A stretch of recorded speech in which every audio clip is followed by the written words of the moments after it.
할렐루야. 오늘 금요일 새벽에 만나는 하나님 잘 오셨습니다. 같이 기도하고 예배드립니다. 아버지 하나님 감사합니다. 금요일 아침에 하나님 앞에 새벽 예배로 만납니다. 하나님이 때와 시간과 장소를 초월하여 언제나 우리를 만나주시기 원하시고, 특별히 이 이른 아침에 우리를 말씀으로 만나주시니 저희가 정신을 바짝 차리고 하나님 앞에 말씀으로 대면합니다. 말씀이 임하면, 말씀이 내 안에 들어오면 우리의 삶은 반드시 변화됩니다. 그 말씀의 능력을 믿습니다. 우리 자신은 믿을 수 없는 존재이지만 갈대와 같이 늘 흔들리고 우리의 생각이나 결심은 무너지기 일상이지만, 그럼에도 불구하고 하나님께서 함께 하시면 우리가 넉넉히 이 약한 것들을 이길 줄로 믿습니다. 우리와 함께하여 주옵소서. 예수님의 이름으로 기도합니다. 아멘. 오늘 우리에게 주시는 말씀은 고린도전서 15장입니다. 고린도전서 15장 1절에서 11절까지의 말씀입니다. 고린도전서 15장입니다. 고린도전서 15장 1절에서 11절입니다. 찾으셨으면 우리 고린도전서 15장 같이 읽겠습니다. 형제들아, 내가 너희에게 전한 복음을 너희에게 알게 하노니 이는 너희가 받은 것이요 또 그 가운데 선 것이라. 너희가 만일 내가 전한 그 말을 굳게 지키고 헛되이 믿지 아니하였으면 그로 말미암아 구원을 받으리라. 내가 받은 것을 먼저 너희에게 전하였노니 이는 성경대로 그리스도께서 우리 죄를 위하여 죽으시고 장사 지낸 바 되셨다가 성경대로 사흘 만에 다시 살아나사 게바에게 보이시고 후에 12 제자와 그 후에 500여 형제에게 일시에 보이셨나니 그 중에 지금까지 대다수는 살아있고 어떤 사람은 잠들었으며, 그 후에 야고보에게 보이셨으며 그 후에 모든 사도에게와 맨 나중에 만삭되지 못하여 난 자 같은 내게도 보이셨느니라. 나는 사도 중에 가장 작은 자라. 난 하나님의 교회를 박해하였으므로 사도라 칭함 받기를 감당하지 못할 자니라. 그러나 내가 나된 것은 하나님의 은혜로 된 것이니 내게 주신 그의 은혜가 헛되지 아니하여 내가 모든 사도보다 더 많이 수고하였으나 내가 한 것이 아니 오직 나와 함께 하신 하나님의 은혜로라. 그러므로 나나 그들이나 이같이 전파하며 너희도 이같이 믿었느니라. 아멘. 복음의 핵심은 예수 그리스도입니다. 예수 그리스도, 복된 소식으로 이 땅에 오신 예수 그리스도. 그러나 예수님이 이 땅에 오신 것만으로 끝나는 건 아니죠. 죄인인 우리를 위해서 고난을 받으시고 십자가에 죽으셨습니다. 대속의 의미가 있습니다. 우리가 우리 자신을 속죄할 수 없는 정말 악한 악인이 다른 악인을 위해서 희생할 수 없는 것처럼 우리가 우리 자신을 위해서 우리의 죄를 속죄할 수 없기 때문에 죄 없으신 예수님이 이 땅에 오셔서 우리를 대신하여 대속하여서 속죄의 제물이 되셔서 십자가에 죽으셨습니다. 그런데 또 예수님의 죽음으로 끝난다면 그건 한 무능한 신의 죽음? 그 정도로 묘사될 수 있을까요? 왜냐하면 아무리 신이어도 이 세상에서 마귀의 권세 가운데 마귀가 예수 그리스도를 죽이는데 거기에 힘없이 죽음으로 모든 영화가 끝이 났습니다. 그리고 그 다음 편이 없습니다. 완전히 끝이 났습니다. 그러면 무기력하고 무능했던 것으로 끝납니다. 그걸 아는 것이 제자들, 그 당시에 제자들 모두 예수의 죽음을 끝으로 이제 우리는 모든 게 끝났다, 허무하다, 그리고 다시 자기들의 삶의 터전으로 떠났다는 것을 우리 기억합니다. 모두가 그럴 수밖에 없습니다. 그게 정상적이죠. 그러나 예수님께서는 다시 살아나셨습니다. 부활하신 겁니다. 부활의 예수님. 놀라운 능력이죠. 그래서 모든 마귀의 권세를 이기신 겁니다. 그래서 복음의 절정은 죽음 이후의 부활까지 반드시 포함이 됩니다. 그래서 우리 교회 절기 중에 부활절, 가장 큰 절기 중에 하나죠. 어떻게 보면 우리가 성탄절보다 더 큰 의미로 보냅니다.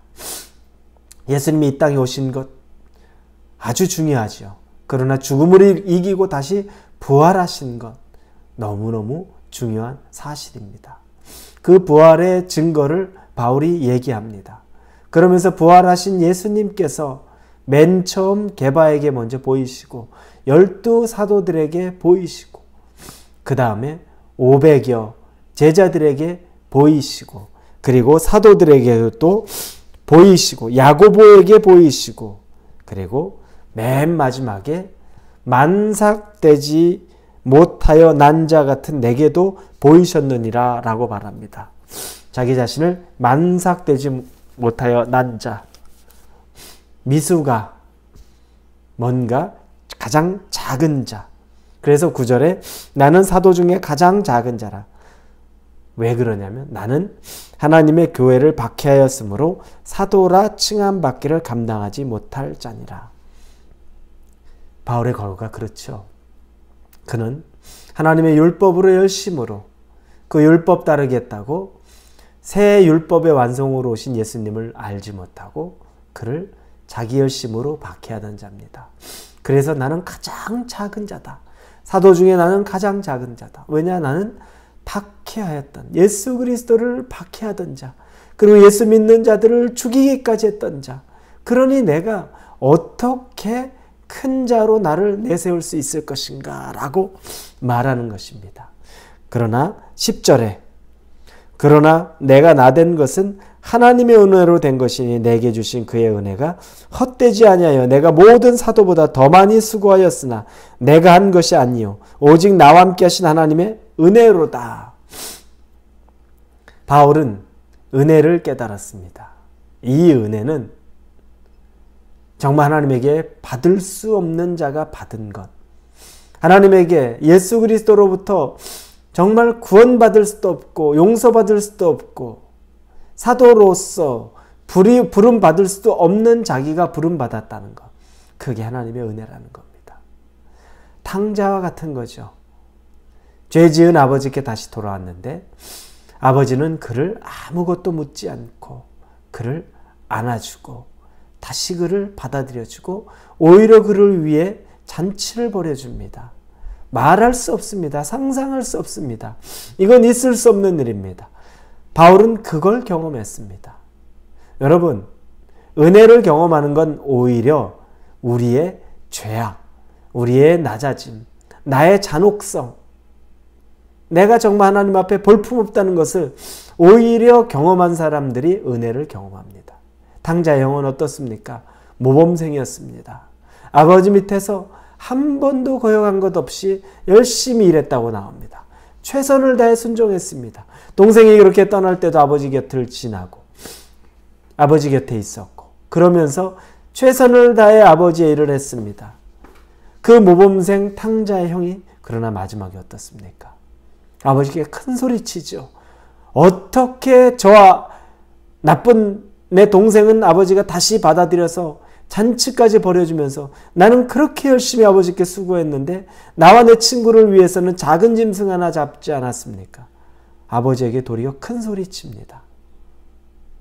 여러분, 정말 은혜를 알 수 있는 사람, 은혜를 아는 사람은 내가 얼마나 죄인인가를 아는 사람입니다. 여러분이 나는 괜찮은 사람인데 나 열심히 그랬는데 나 하나님 앞에 떳떳한데 그러면 은혜를 알지 못합니다. 그러면 나중에 하나님한테 큰 소리 치는 사람 됩니다. 내가 얼마나 열심히 했는데 하나님이 나한테 그럴 수 있습니까?